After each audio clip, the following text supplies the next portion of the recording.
Hello friends, आपका एक बार फिर से स्वागत है आपके अपने YouTube चैनल बीटेक्स हेल्पलाइन पर। और मैं आपका दोस्त और होस्ट मोहित गुप्ता। जैसा कि हम सबको पता है कि फाइनेंशियल ईयर 2018-19 की जीएसटी की जो एनुअल रिटर्न और जीएसटी ऑडिट फाइल करने की लास्ट डेट है वो 30 सितंबर 2020 है। मेरी यही रिक्वेस्ट है सभी टैक्स पेयर से कि वो अपना जीएसटी ऑडिट टाइमली फाइल कर दें और एनुअल रिटर्न टाइमली फाइल कर दें जिसके ऊपर एप्लीकेबल है। और साथ ही साथ कम से कम आप अपनी फाइनल रिटर्न करके तैयार रखें ताकि अगर कोई फर्दर नोटिफिकेशन आए तो अकॉर्डिंगली आप आगे कर सके फाइल, और अगर ना आए तो आप टाइमली अपनी फाइल कर सके। आज इस वीडियो में हम डिस्कस करेंगे जीएसटीआर 9 के बारे में, मींस एनुअल रिटर्न के बारे में, जो टैक्स पेयर्स को फाइल करनी होती है जीएसटी में। तो फ्रेंड्स, हम इसके बेसिक स्ट्रक्चर के बारे में बात नहीं करेंगे। जीएसटीआर 9 की कौन से सेक्शन में है, कब से आई है, कब आई है, क्योंकि फाइनेंशियल ईयर 17-18 में हम एनुअल रिटर्न एक बार फाइल कर चुके हैं। इस बार हम डिस्कस करेंगे कि फाइनेंशियल ईयर 18-19 के लिए या फिर आने वाले सालों के लिए, किसी भी साल के लिए किस किस रिस्पेक्टिव कॉलम में हमें क्या क्या चीजें इंपॉर्टेंट भरनी होती है। उससे पहले फ्रेंड्स, मेरी ये रिक्वेस्ट रहेगी आपसे कि जो एनुअल रिटर्न के साथ इंस्ट्रक्शन शीट आती है वो इंस्ट्रक्शन शीट आप जरूर पढ़िएगा। उस इंस्ट्रक्शन शीट को पढ़ने से ही आपके बहुत सारे डाउट्स क्लियर हो जाएंगे, क्योंकि उस इंस्ट्रक्शन शीट में पूरा क्लैरिफाइड है कि किस किस कॉलम में क्या क्या इंफॉर्मेशन आनी है। इसके अलावा डिपार्टमेंट ने टाइम टू टाइम अलग अलग सर्कुलर और प्रेस रिलीज निकाल के क्लैरिफाई भी किया था कि आपको किस कॉलम में कौन सी इंफॉर्मेशन भरनी है, कैसे भरनी है। अगर मैं आपको मोटी मोटी दो चार चीजें अगर बताऊं before going into complete details, तो मैं अगर आपको दो चार चीजें बताऊं तो उसमें से एक सबसे इंपॉर्टेंट चीज तो ये है कि टेबल 8A जो है वो ऑटो पॉपुलेट होती है, हम सबको पता है। लास्ट ईयर बड़ी सारी कंफ्यूजन थी कि 2A, 8A, 3B का आईटीसी कैसे फिर बुक्स का आईटीसी कैसे कंपेयर करें, किसको फाइनल माने, 2A से 8A वेरी कर रहा है, डिफर कर रहा है, कुछ समझ नहीं आ रहा है। तो गवर्नमेंट ने क्लैरिफाई किया था कि 8A के अंदर जो ऑटो पॉपुलेटेड क्रेडिट है ये वो क्रेडिट है जो सामने वाली पार्टीज ने आपके जीएसटी नंबर पर चढ़ाई है, और कब तक चढ़ाई है, नेक्स्ट ईयर की जो due date of filing of return है तब तक। मींस फाइनेंशियल ईयर 17-18 की बात करें तो मार्च 2019 की जो 3B और जीएसटीआर 1 की ड्यू डेट थी वो लास्ट डेट थी 17-18 का क्रेडिट देने के लिए। फाइनेंशियल ईयर 18-19 का क्रेडिट देने के लिए सितंबर 2019 की 3B और जीएसटीआर 1 की जो डेट थी वो लास्ट ड्यू डेट थी आपकी क्रेडिट लेने के लिए और क्रेडिट देने के लिए भी। तो फ्रेंड्स, टेबल 8A के अंदर आपका वही क्रेडिट आ रहा है जो सितंबर 19 तक की रिटर्नों में फाइल हुआ था। उसके बाद अगर कुछ फाइल हुआ है तो वो आपका टेबल 8A में नहीं दिखेगा, पहली चीज वो। दूसरा फ्रेंड्स, जो टेबल 8C है, तो ITC on inward supplies declared, we need to declare in table 8C which is ITC pertaining to period April 19 to September 19। उन 6 महीनों में जो ITC है वो हमें अपने 8C में डिक्लेयर करना होता है। फ्रेंड्स, अगर हम 8C के ऊपर जाएं तो 8C हमसे क्या बात करता है, 8C बात करता है ITC on inward supplies pertaining to 18-19 but availed in next financial year। तो ये उससे रिलेटेड रहता है जो अप्रैल 19 से सितंबर 19 में आपने 18-19 का जो आईटीसी लिया है। देन फ्रेंड्स, जो सबसे एक और इम्पोर्टेंट बात है कि जो आपकी टर्नओवर ऑटो पॉपुलेट होती है, हम सबको बताया कि टर्नओवर जो ऑटो पॉपुलेट होती है वो उसका बेस कौन सा लेना है। टेबल 4 में मैं आपको बता दूं कि हम अपनी जो लायबिलिटी डिस्चार्ज करते हैं जीएसटी की वो 3B के थ्रू करते हैं, और 01 के थ्रू हम अपनी आउटवर्ड सप्लाईज का डिटेल्ड वर्जन फाइल करते हैं जिसमें सामने वाली पार्टी को आईटीसी पास ऑन भी होता है। तो फ्रेंड्स, मेरा ये कहना है और डिपार्टमेंट का भी ये कहना है कि टेक्निकली तो आपकी बुक्स 3B और 01 तीनों मैच करने चाहिए, लेकिन मान लीजिए कहीं पे भी गैप है तो आपका जो प्राइमरी डाटा है वो आपका 3B का है जिसके थ्रू आपने लायबिलिटी अपनी डिस्चार्ज करी है, तो वो डाटा आपको प्राइमरी दिखाना है। और अगर बुक्स के साथ उसका कोई मिसमैच है, मींस अगर वो बुक्स से आप ये कह लीजिए ज्यादा 3B में शो कर दिया तो आप रिफंड फाइल कर सकते हैं, और अगर बुक से कम दिखाया तो एडिशनली आपको कैश चलान के थ्रू DRC 03 में आपको वो अपनी लायबिलिटी डिस्चार्ज करनी है। तो ये फ्रेंड्स बेसिक जो डाटा है आपका वो जीएसटीआर 3B का है, जिसके थ्रू आपने अपनी ओरिजिनल लायबिलिटी डिस्चार्ज करी है। देन फ्रेंड्स नेक्स्ट क्वेश्चन आता है कि टेबल 6E जो है, अगर हम टेबल 6E की तरफ जाएं, 6E मेरा किस चीज के बारे में बात करता है दोस्तों? वो बात करता है इंपोर्ट ऑफ गुड्स के बारे में। तो फ्रेंड्स टेबल 6E को देख के कंफ्यूज नहीं हो रहा है। आपने अगर इंपोर्ट ऑफ गुड्स किए हैं अप्रैल 18 से लेके मार्च 19 में, और आपने चाहे उसका आईटीसी अप्रैल 18 से लेके सितंबर 19 तक कभी भी लिया हो, वो सारा का सारा आप 6E में अपना रिपोर्ट कर सकते हैं। और फ्रेंड्स अगर कोई भी आप एडिशनल लायबिलिटी जीएसटीआर 9 के थ्रू डिस्चार्ज करते हैं तो डेफिनेटली 9 में कोई भी रिमार्क्स का या स्टेटमेंट देने का कॉलम नहीं है, तो वो सब आपका जो भी डिस्क्रिपेंसी है या जो भी क्लैरिफिकेशन है आप 9C के थ्रू वो सारा का सारा डिपार्टमेंट को इंटीमेट कर सकते हैं फ्रेंड्स। इसके बाद अगर हम बात करें एक दो और मोटी मोटी बातों की, तो एक फ्रेंड्स टेबल 8D है। तो 8D जो है फ्रेंड्स, अगर आप टेबल 8D की तरफ अगर जाएंगे तो 8D कहता है difference in A minus B plus C। A मतलब 2A minus ITC availed in 1819 and ITC of 1819 availed इन 1920। तो वो उसके गैप की बात करता है फ्रेंड्स। आपको इस डिफरेंस को देख के बिल्कुल भी घबराने की जरूरत नहीं है। रीजन वाई फाइनेंशियल ईयर 18-19 में 3P वर्सेस 2A के मैचिंग का कोई भी प्रोविजन जीएसटी लॉ में नहीं था। रूल 36 में ये प्रोविजन 1 अक्टूबर 2019 से आया है, जो प्रोस्पेक्टिवली लगता है, रिट्रोस्पेक्टिवली बिल्कुल भी नहीं लगता, और वो भी इनवॉइस वाइज मैचिंग की बात नहीं करता। वो भी 3B plus 20% should be equal to 2A, और 1 जनवरी 2020 से वो 2A प्लस 10% पे आ चुका है फ्रेंड्स। तो इनवॉइस वाइज मैचिंग वहां भी नहीं है, वहां भी कंसोलिडेटेड मैचिंग की बात गवर्नमेंट करती है। तो इसीलिए मेरा ये रिकमेंडेशन है, आप उस डिफरेंस को देख के बिल्कुल भी घबराए नहीं। हाँ, उस डिफरेंस का आकलन जरूर कर ले। You should go through that difference की कहाँ पे आपका वेरिएशन है, so that party wise breakup आपके पास अवेलेबल हो, और जब भी डिपार्टमेंट आपसे मांगे आप वो दे दो। देन फ्रेंड्स बात आती है 8J के ऊपर। तो 8J के लिए भी देयर वाज ए कंफ्यूजन की 8J के अंदर किस तरीके की रिपोर्ट करनी है। 8J talks about ITC available but not availed on import of goods. मैं आपको बता देता हूं फ्रेंड्स कि कोई भी अगर ITC है आपका इंपोर्ट ऑफ गुड्स पे, जो आपने अप्रैल 18 से सितंबर 19 इस 18 महीने के पीरियड में अगर किसी भी रिटर्न में आपने अवेल कर लिया है, तो वो ITC आप अपना का सारा 6 जो है E में दिखा सकते हैं। वो आपके पास फंक्शन अवेलेबल है पूरा का पूरा आपके पास, उसमें आपको किसी भी प्रकार की कोई दिक्कत नहीं है। अगर हम 8J की बात करें फ्रेंड्स, तो 8J ये कहता है कि आपके पास कोई ITC अवेलेबल था, लेकिन वो ITC आपने अवेल नहीं किया, मींस आपका लैप्स हो गया, तो वो इंफॉर्मेशन आप 8J के अंदर दिखा सकते हैं। देन फ्रेंड्स आपके कुछ कॉलम है जो बात करते हैं 5D, 5E और 5F, means exempt supplies, nil rated, non GST supply. मैं आपको बता देता हूं फ्रेंड्स, आप इन तीनों का जो पैसा है वो एक में भी रिपोर्ट कर सकते हैं और बाइफरकेटेड भी रिपोर्ट कर सकते हैं। जहां आपको कंफ्यूजन है आप किसी भी एक में रिपोर्ट कर दीजिए, वो आपके एडवर्स नहीं जाएगा, क्योंकि उसका कोई भी टैक्स इफेक्ट आपके ऊपर नहीं है। Then friends there is also a confusion about table 16A and also HSNY summary, कि यार ये मेरे अगेंस्ट ना चली जाए। मैं आपको बता देता हूँ डिपार्टमेंट ने क्लैरिफाई भी किया, और अब तो ये ऑप्शनल भी है फाइनेंशियल ईयर 18-19 के लिए कि आप टेबल 18 भरें या ना भरें कोई दिक्कत नहीं है, टेबल 17 भरे ना भरे कोई दिक्कत नहीं है, 16A भरे ना भरे कोई दिक्कत नहीं है, that is now optional for you. और अगर मान लीजिए आप भर भी देते हैं तो that will not go against you. Then friends reverse charge mechanism के जीएसटी की बात कर लेते हैं। रिवर्स चार्ज मैकेनिज्म के जीएसटी के लिए डिपार्टमेंट ने क्लियरली बोला है कि अगर आपने वो जीएसटी भर दिया है और अवेल अगर मान लीजिए अगले साल किया है, तो फिर तो वो आप अपनी रिटर्न में दिखा दीजिए, एनुअल रिटर्न में। लेकिन अगर आपने भरा ही है नेक्स्ट ईयर में है, मींस फाइनेंशियल ईयर 18 का आरसीएम आपने 19-20 में भरा है, तो वो 19-20 से रिलेटेड हो गया, वो 18-19 के आपके एनुअल रिटर्न का पार्ट बिल्कुल भी नहीं बनेगा।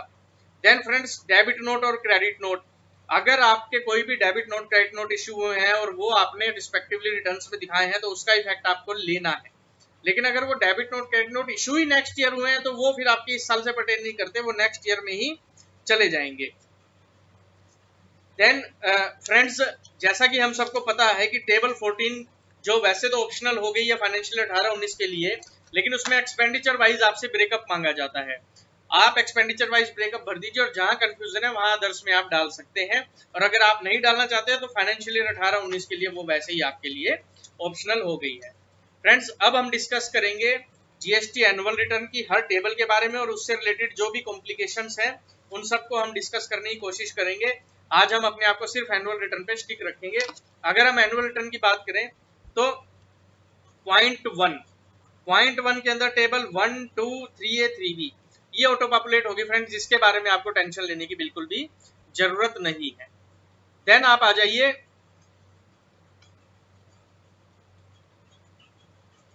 पार्ट 2 के ऊपर।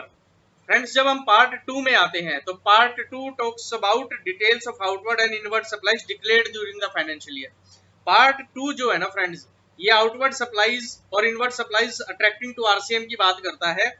अगर हम पार्ट 2 पे ऊपर जाएं तो पार्ट 2 में टेबल 4 आती है। सबसे पहले टेबल 4 के अंदर आपको सबसे पहले B2C supply, B2B supply, then zero rated IGST paid supply, supply to SCZ IGST paid, deemed supply, advances जो ईयर एंड पे आउटस्टैंडिंग है जिसका इनवॉइस अभी इशू नहीं हुआ, मिड ईयर में एडवांस मिले फिर इनवॉइस इशू कर दिया, उसको यहाँ नहीं दिखाना, ईयर एंड के इनवॉइसेस दिखाने हैं आपको। और 10(4)G में आपको inward supplies liable to RCM की इंफॉर्मेशन देनी है फ्रेंड्स। ये सारी इंफॉर्मेशन आपको अपनी जीएसटीआर 3B से उठानी है, क्योंकि 3B के बेसिस पे ही आपने अपनी लायबिलिटी डिस्चार्ज करी है, 1 के बेसिस पे मत कीजिएगा। फिर आप 3B का कंपैरिजन बुक्स के साथ कीजिएगा और अगर शॉर्ट एक्सेस है तो अकॉर्डिंगली आपको सेटलमेंट करनी है। देन फ्रेंड्स, H जो है 4H जो है वो टोटल हो गया A to G का, यहाँ पे बात खत्म हो जाती है। अब यहाँ पे माइनस प्लस की बात आती है फ्रेंड्स। माइनस प्लस क्या आता है? 4I में वो कहता है कि अगर कोई भी क्रेडिट नोट है आपका B2E का, B2E की बात ये है फ्रेंड्स कि गवर्नमेंट ये मानती है कि B2C के केस में क्रेडिट नोट इशू हो ही नहीं सकता।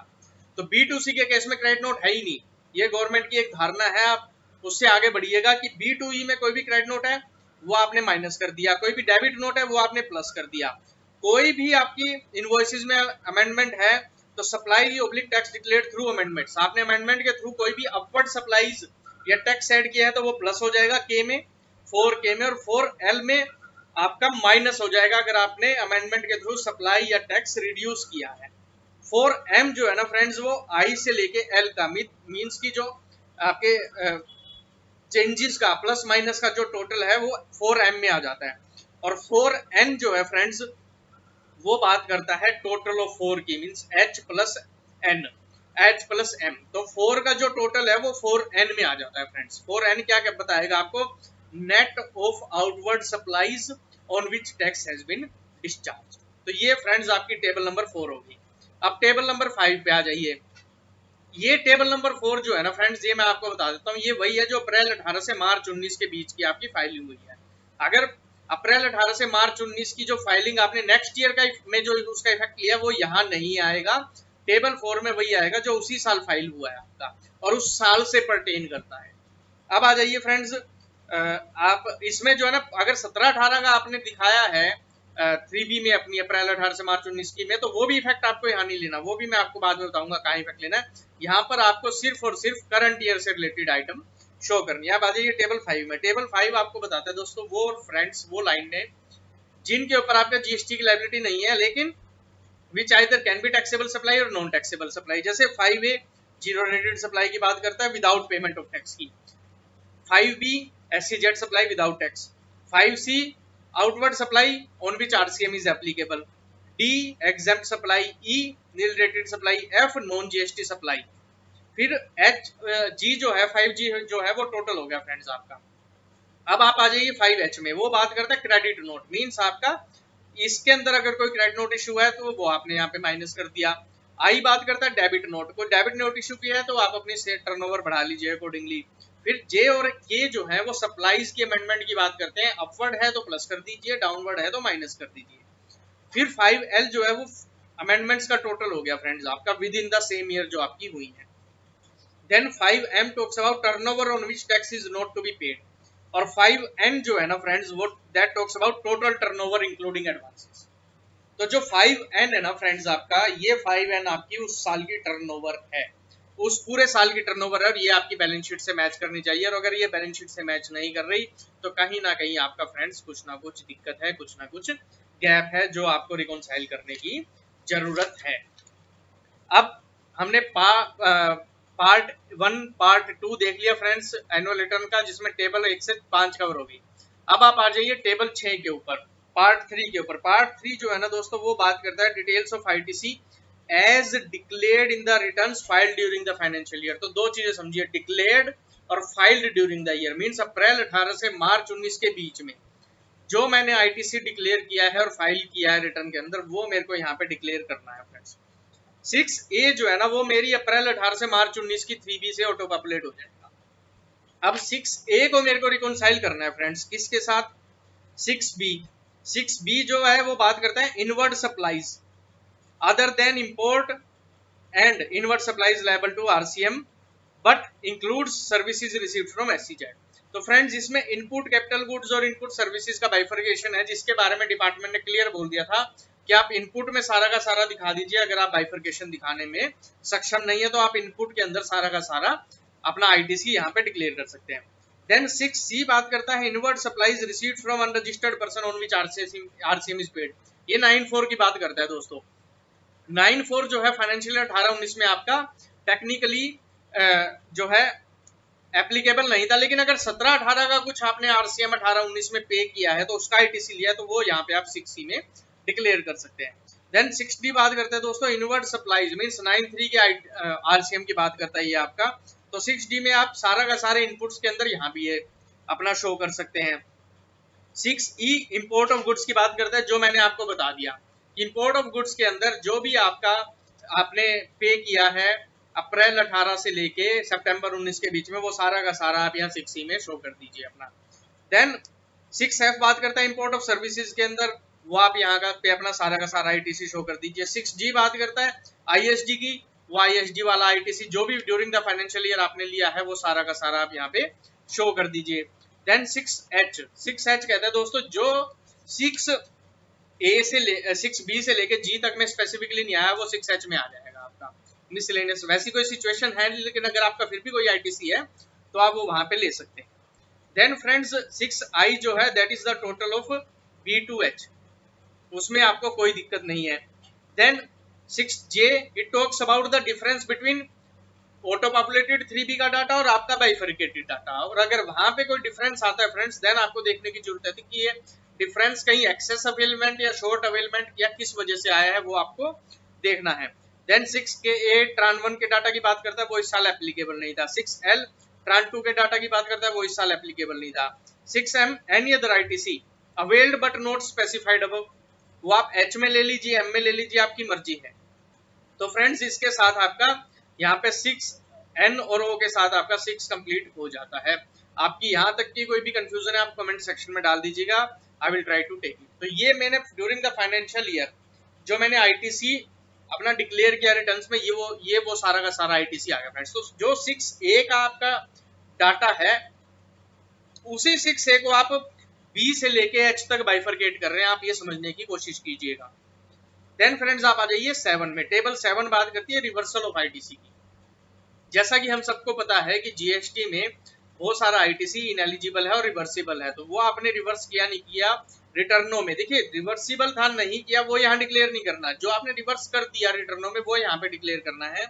तो 7A रूल 37 का रिवर्सल, 7B रूल 39 का रिवर्सल, 7C रूल 42 का रिवर्सल, 7D रूल 43 का रिवर्सल, 7E बात करता है दोस्तों 17(5) का रिवर्सल, जो 17(5) के एग्जॉस्टिव लिस्ट है उसमें जो आपने रिवर्सल किया है। देन 7F बात करता है ट्रान 1 का रिवर्सल, 7G बात करता है ट्रान 2 का रिवर्सल, और 7H कहता है कोई और रिवर्सल। तो और 7J जो है दोस्तों वो बन जाता है आपका टोटल ऑफ रिवर्सल, और जो 7J है 7I बन जाता है टोटल ऑफ रिवर्सल, और जो 7J है 7J आपका बन जाता है दोस्तों net ITC. Net ITC means availed in 6 minus reverse in 7। तो 7J जो है अवेल्ड इन 6 जो हमने ऊपर किया माइनस रिवर्सल इन 7, वो आपका नेट आईटीसी हो गया, और ये आपका 3B से फ्रेंड्स मैच करेगा। देन आ जाइए आप टेबल 8 में। टेबल 8 बात करता है अदर आईटीसी रिलेटेड इंफॉर्मेशन। ये अदर आईटीसी में क्या कहता है दोस्तों, टेबल 8A ये ऑटो पॉपुलेट होगी आपकी जीएसटीआर 2A से।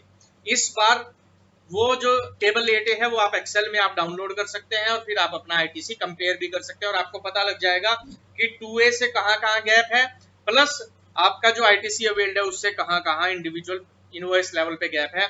मैं अभी भी आपको बता रहा हूं कि टेबल 8A से फाइनेंशियल ईयर 18-19 में घबराने की जरूरत नहीं है, लेकिन 19-20 में और गोइंग फॉरवर्ड घबराने की बिल्कुल जरूरत है, क्योंकि वहां पे जाके फ्रेंड्स आपका 2A और 3B आईटीसी मैचिंग कॉन्सेप्ट आ गया था। देन टेबल 8B जो है फ्रेंड्स वो आपका 6B जो कहता है वो आपका कहता है इनवर्ट सप्लाईज के ऊपर आईटीसी, और 6H जो कहता है एनी अदर आईटीसी। तो इन दोनों को मिला के फ्रेंड्स आपका 8B में अमाउंट आ जाता है। देन 8C बात करता है फ्रेंड्स आपसे आईटीसी ऑन इनवर्ट सप्लाईज। तो आईटीसी और inward supplies received during 17-18 but availed during received during 18-19 but availed during April to सितंबर 19। तो इनवर्ट सप्लाईज के ऊपर जो आपका आईटीसी है वो आपका 18-19 में आपको मिला है, बट आपने अवेल नेक्स्ट ईयर किया, वो आपको 8C में डिक्लेयर करना है friends. Then 8D talks about difference in A minus B plus C। वो आपका मीन्स 2A से गैप बन के आपका दोस्तों 8D आ गया। देन 8D के नीचे आईटीसी गवर्नमेंट अब आपसे दो ब्रेकअप मांग रही है। ITC available but not availed, भाई आपके पास आईटीसी 2A में अवेलेबल था लेकिन आपने अवेल ही नहीं किया पूरे साल में, एक तो वो आप इंफॉर्मेशन दे दीजिए। Then ITC available but ineligible, ITC available था लेकिन इन एलिजिबल था, आप उसकी डिटेल दे दीजिए, वो आपको यहाँ पे इंफॉर्मेशन अपनी डालनी है। Then friends 8G talks about IGST paid on import of goods, वो आप अपनी यहाँ पे 8G में डाल दीजिए। 8H ऑटो पॉपुलेट हो जाता है IGST credit available on import of goods, वो आपका 6C से ऑटोमेटिकली इंपोर्ट हो जाता है फ्रेंड्स। देन 8I जो है that is the difference between G and H, मतलब IGST paid on import of goods minus IGST credit availed, उसका जो डिफरेंस है वो आपका निकल आएगा friends. Then 8J talks about ITC available but not availed on import of goods, ये आपका इक्वल टू 8I हो गया फ्रेंड्स, ये ऑटो पॉपुलेट हो गया। और 8K जो है ना फ्रेंड्स वो ITC lapse during the year, वो ऑटो पॉपुलेटेड। ये जो कॉलम्स है ना फ्रेंड्स 18-19 में आपको इन कॉलम से घबराने की बिल्कुल भी जरूरत नहीं है। ये डिफरेंस अगर आपका निकलता है तो निकलने दीजिए। आपको एक चीज ध्यान रखनी है मोटा मोटी कि आपने टर्नओवर वही डिक्लेयर करनी है जो 3B में की और बुक से कंपेयर करना है, और अगर शॉर्ट एक्सेस डिक्लेयर्ड है तो आपको एडजस्टमेंट करनी है। सेम आईटीसी के बारे में जो आपने 3B में आईटीसी दिखाया है फिर उसका ब्रेकअप दे दिया आपने, और फिर बुक से क्या आईटीसी से कंपेयर करना है, और अगर कोई डिफरेंस है तो वो एडजस्टमेंट आपको करनी है। अदरवाइज आपने जो रिफ्लेक्ट कर दिया दैट इज यूर आईटीसी। अगर वो ऑटो पॉपुलेट से कुछ डिफरेंस निकालता है तो उससे आपको बिल्कुल भी घबराने की जरूरत नहीं है। देन फ्रेंड्स हम आ जाते हैं पार्ट 4 के ऊपर। Part 4 talks about details of taxes paid and declared in return filed during the financial year. तो ये जो टैक्सेस पेड है ना दोस्तों ये आपने अपनी 3B के थ्रू किए हैं। सो टेबल 9 जो है फ्रेंड्स पार्ट 9 में जो टेबल 9 है वो क्या है दोस्तों, टैक्स पेबल आपका जो आपने ऊपर 4 भरा 5 भरा उससे निकल आएगा। पेड थ्रू कैश आपका वो भी निकल आएगा आपके 3B के से। पेड थ्रू आईटीसी वो भी फ्रेंड्स आपका 3B से निकल आएगा। तो ये जो आपकी टेबल 9 है ये मोर और लेस आपकी ऑटो पॉपुलेट होगी, लेकिन इसके अंदर आपके पास अमेंडमेंट का ऑप्शन है कि जो टैक्स पेबल है आप उसको अमेंड कर सकते हैं अपना, वो आपके पास अमेंडमेंट का ऑप्शन आपके लिए अवेलेबल है। देन फ्रेंड्स आप आ जाइए पार्ट 5 के ऊपर। पार्ट 5 जो है ना दोस्तों ये आपकी बात करता है कि फाइनेंशियल ईयर 18-19 की जो ट्रांजैक्शन आपने फाइनेंशियल ईयर 19-20 के अप्रैल 19 से सितंबर 19 के बीच में दिखाई है। तो ये जो टेबल 10, 11, 12, 13 है ना दोस्तों ये सारी उसकी बात करता है। तो सबसे पहले हम टेबल 10 अगर देखें, अगर आपने 18-19 की कोई भी टर्नओवर कोई भी आउटवर्ड सप्लाई 19-20 के अप्रैल से लेकर सितंबर 19 में दिखाई है तो वो टेबल 10 में आ जाएगी दोस्तों। आपने 18-19 की कोई भी आउटवर्ड सप्लाई 19-20 में जाके रिड्यूस अगर की है तो वो टेबल 11 में आ जाएगी दोस्तों।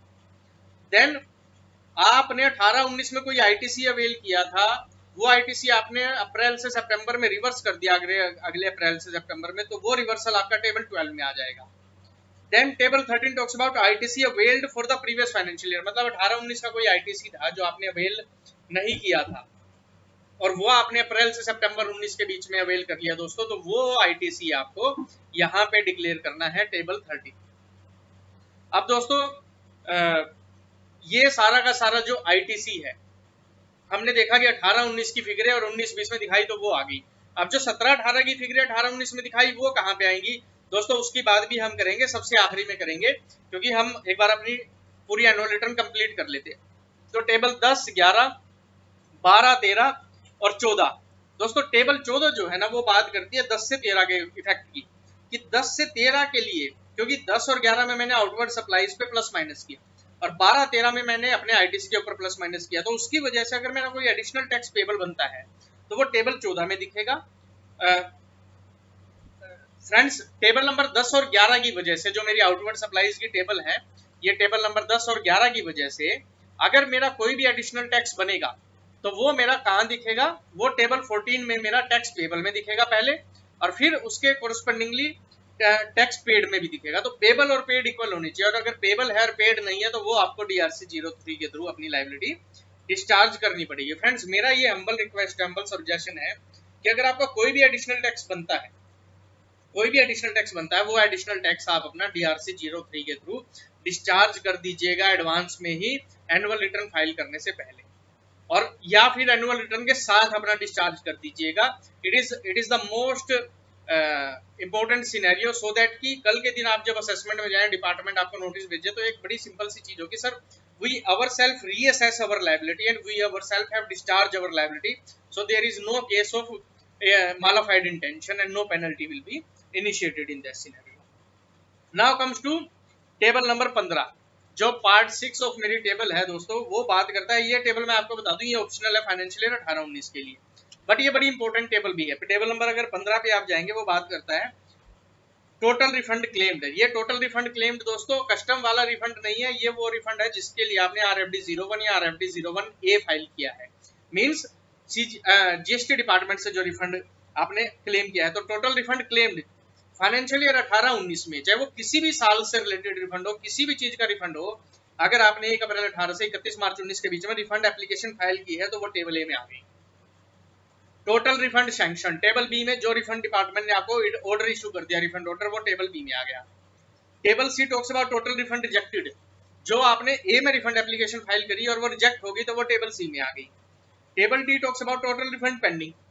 रिफंड पेंडिंग का मतलब दोस्तों ये है कि जिनके ऑर्डर पेंडिंग है, तो आपने अप्रैल 18 से लेके मार्च 19 के बीच में रिफंड एप्लीकेशन फाइल कर दी, ना वो सैंक्शन हुई ना वो रिजेक्ट हुई, बल्कि पेंडिंग है, तो वो आपकी डी में आ जाएगी।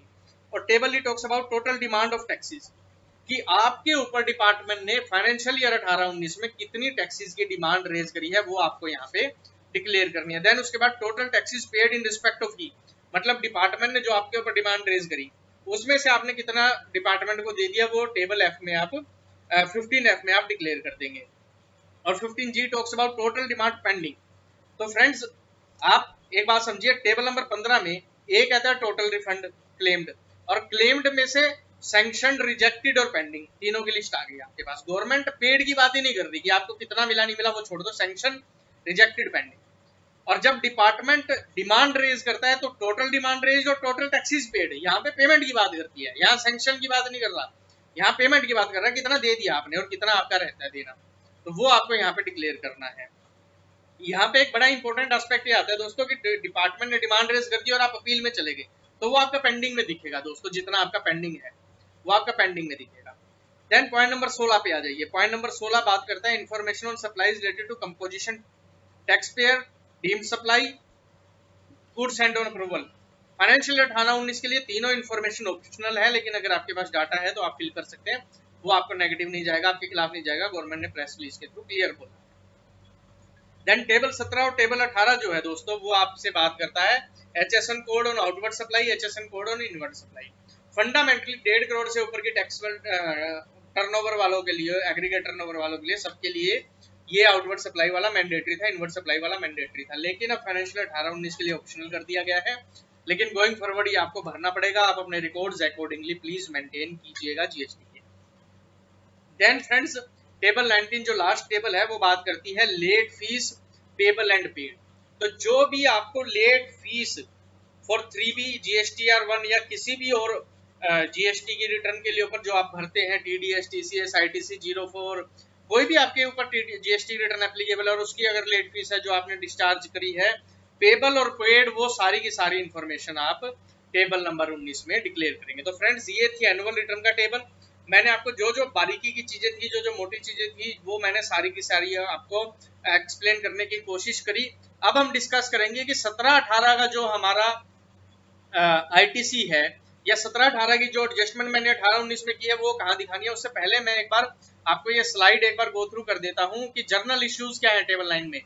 That it must be the compilation of return should be auto populated but requires manual furnishing, that we have to furnish the information manually.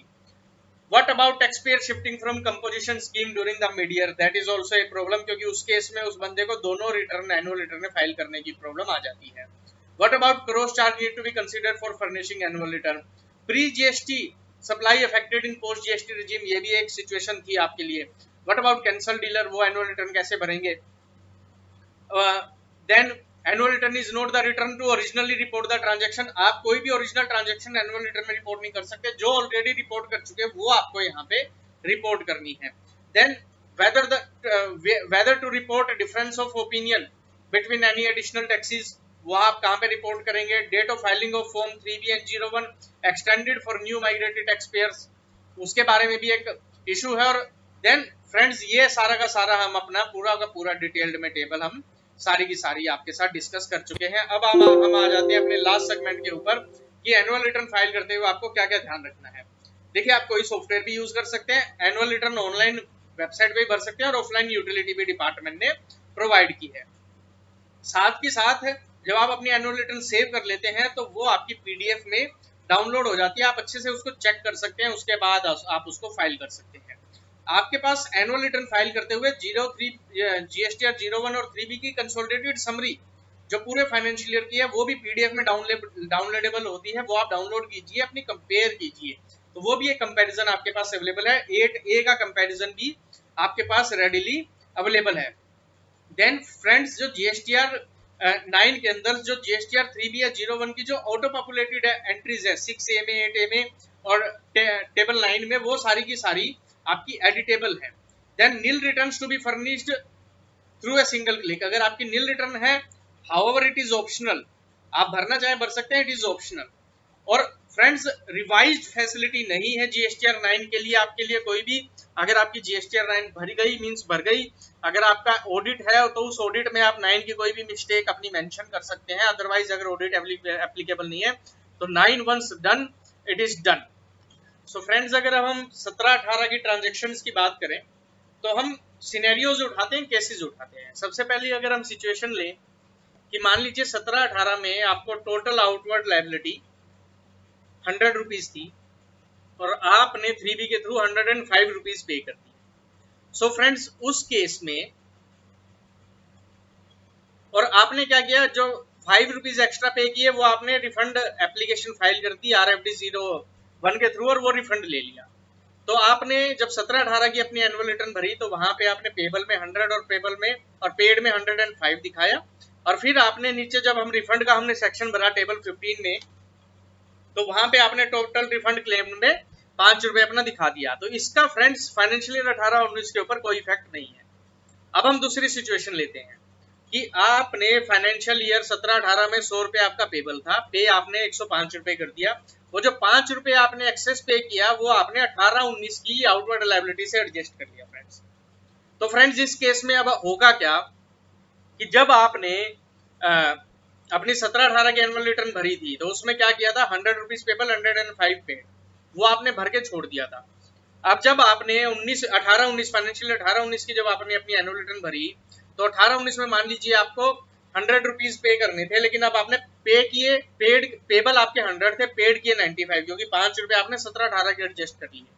तो इस केस में टेबल 4 है मेरी, जो टेबल 4 है, जो मेरी आउटवर्ड सप्लाईज की टेबल है, टेबल 4, अगर मैं अपनी टेबल 4 के ऊपर अगर आपको एक बार लेकर आऊं,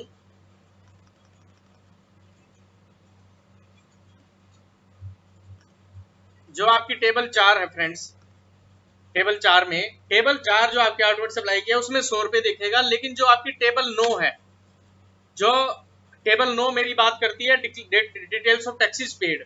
टेबल 9 जो है ना फ्रेंड्स मेरी, वो टेबल 9 मेरी 95 रुपीज दिखाएगी। तो टेबल 9 पे अगर हम जाते हैं, अपनी टेबल 9 के ऊपर एक बार हम चले जाते हैं, टेबल 9 में अगर आप जाएंगे तो एक तरफ टेबल आता है, एक तरफ पेड आता है। तो टेबल 9 का जो टेबल है फ्रेंड्स, उसमें मेरा 95 दिखेगा, और जो टेबल में 100 रुपीज दिखेगा, पेड में 95 दिखेगा। जो 5 रुपए का शॉर्ट पेड दिख रहा है, उसको आप क्या कर सकते हैं, उसको आप अपनी जीएसटी ऑडिट में कमेंट लिख सकते हैं कि जो 5 रुपए शॉर्ट पेड दिख रहा है वो हमने फाइनेंशियल ईयर 17-18 से एडजस्ट किया है। फ्रेंड्स, इस सिचुएशन को आज के दिन एनुअल रिटर्न में डालने का कोई भी कॉलम नहीं है, लेकिन ऑन द सेफर साइड आप क्या कर सकते हैं, आप अपने जीएसटी ऑडिट में उसको रिफ्लेक्ट कर सकते हैं। जीएसटी ऑडिट में आप कमेंट डाल सकते हैं कि लास्ट ईयर हमने 5 रुपए ज्यादा पे कर दिया था, इस बार 5 रुपए कम पे किया है, वो हमने लास्ट ईयर के एक्सेस पेड से इस बार एडजस्ट कर लिया है। तीसरा केस लीजिए। तीसरे केस में हुआ क्या है कि 17-18 में आपको 100 रुपए पे करना था, लेकिन आपने 90 रुपए पे किया था, मीन्स 10 रुपए कम पे किया था।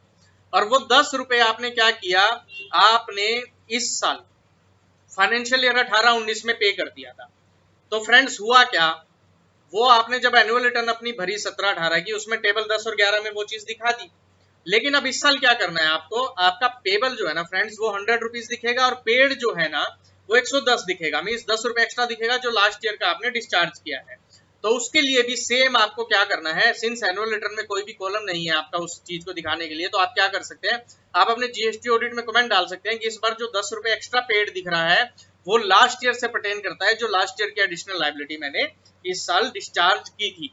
तो फ्रेंड्स, आउटवर्ड लायबिलिटी की ये 3 ही सिचुएशन हो सकती है कि पहला इक्वल या रिफंड ले लिया एक्सेस पेड का, दूसरा इस 17-18 का 18-19 में पे किया तो वो हमने सिचुएशन कवर कर ली, और 17-18 में एक्सेस पे कर दिया था और 18-19 में एडजस्ट किया तो वो भी हमने तीसरी सिचुएशन कवर कर। अब फ्रेंड्स, अगली सिचुएशन ले लेते हैं कि आपने फाइनेंशियल ईयर 17-18 का आईटीसी फाइनेंशियल ईयर 18-19 में अवेल किया था। मान लीजिए फाइनेंशियल ईयर 17-18 में आपका टोटल आईटीसी था 10,000 रुपए, 8,000 रुपए आप 17-18 में ले चुके थे, 2,000 रुपए आपने फाइनेंशियल ईयर 18-19 में जो आपका मान लीजिए आपने सितंबर 2018 में 17-18 से रिलेटेड आईटीसी ले लिया। अब जब आपने 17-18 की अपनी एनुअल रिटर्न भरी तो आपके पास टोटल आईटीसी 10,000 था, लेकिन आपने 6B कॉलम में, 6 मतलब जब हम बात करते हैं 6 की, तो 6 में हमें कौन सी इंफॉर्मेशन डिक्लेयर करनी होती है, 6 में हमें वो इंफॉर्मेशन डिक्लेयर करनी होती है which is pertaining to ITC availed during the financial year. तो आपने 6B में क्या किया दोस्तों, 6 में क्या करा, 6 कहते हैं दोस्तों ITC availed as declared in return file during the financial year. तो उस साल जो आपने फाइनेंशियल ईयर में रिटर्न फाइल किया है उसके अंदर आईटीसी कितना डिक्लेयर किया है वो आपको 6 में भरना होता है। और 6B जो है वो इनवर्ट सप्लाईज की आईटीसी की बात करता है। तो आपने 8,000 रुपए 17-18 के 6B में दिखा दिया, और 17-18 के कॉलम नंबर 13 में आपने 2,000 रुपए अपना दिखा दिया। कॉलम नंबर 13 किस चीज की बात करता है दोस्तों, column number 13 talks about ITC of 17-18 availed in next financial year, ITC of 17-18 availed इन 18-19। तो जब 17-18 की आपने एनुअल रिटर्न भरी तो 6B में 8,000 रुपए दिखा दिया और 2,000 रुपए 13 में दिखा दिया, और 10 का 10 आपका बन गया।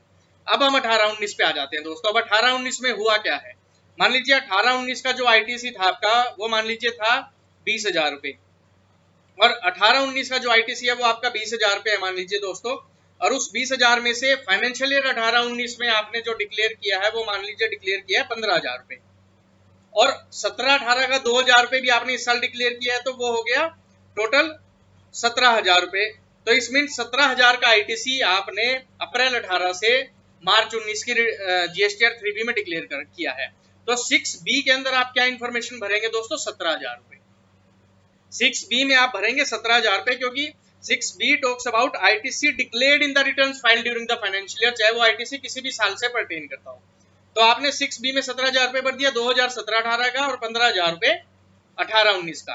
अब जो 5,000 रुपए आपका 18-19 का है दोस्तों, ये 5,000 रुपए आपको कहां पे भरना है, ये 5,000 रुपए भरना है आपको कॉलम नंबर 13 में, ITC of 18-19 availed in 19-20, ITC of 18-19 availed in 19-20।